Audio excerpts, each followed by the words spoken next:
Good evening and welcome to our post-game press conference. I'm joined by our winning coach, Coach Franco Atienza, and our best player of the game, Shawnee Winston. Congratulations, gentlemen. Thank you. Coach Franco, you started strong, putting pressure on SMB guards, pero nung third quarter, nalagay kayo sa alanganin. How did you regain your defensive form down the wire? Okay, let me just catch my breath a second. Okay. Yeah, it was a tough game. First, we'd like to offer this game to God and acknowledge the other team. And siguro allow me to give a shout out to my son, Asa, watching, and my wife, Lani. Yeah, it was a very tough game. Alam naman natin perennial title contender. And with the performance that they have during this conference and even the past conferences, it's a tall order. I think we were able to hold them down ng 12 points in the first quarter. That's huge. And overall offensive rating to under 40%. Malaking bagay yun na depensa. But we are aware na San Miguel is too good a team para i-hold mo sa ganun the whole game. So we were ready for that comeback.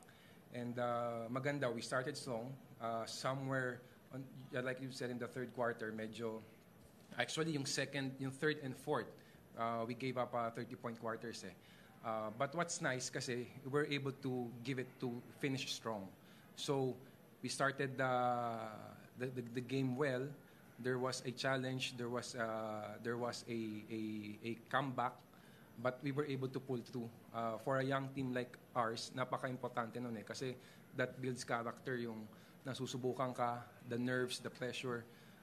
We can do everything sa practice pero yung pressure na yun hindi mo mailalabas sa practice yun, sa game mo lang makukuha yun. And yun nga, coming to the playoffs, malaking bagay yun. Maybe somehow may memory na kami on how we were able to play that way, especially sa end game. Last 5 minutes, I told the guys na mga 12-10 possessions to, kailangan makastop tayo, kailangan makatahi tayo ng stop and make. And yun lang, we stayed together. Talagang marami kaming kailangan gawin and marami kaming kailangan pagpalit-palitin para makasagot kami dito sa SMB. And it's nice lang na nag-respond yung team. So all the credit is to them kasi na-execute yung game plan namin. Thank you. Thank you, Coach Franco. Now, Shawnee, when San Miguel was breathing down your neck, you managed to equalize with your crucial jumpers and also in your defensive tenacity. How did you manage to bring that out in the game during those crucial moments? Yeah, it was definitely a tough game, but I leaned on my Lord and Savior, Jesus Christ, to just give me the strength to go out there and just continue to compete even when I was tired. And I continued to lean on him, and as well as our teammates, we lean on each other as well. While we're out there.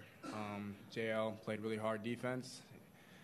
He made some threes that opened up the paint for us, and it allowed us to attack and allowed me to get those mid-range. So it was definitely a team effort.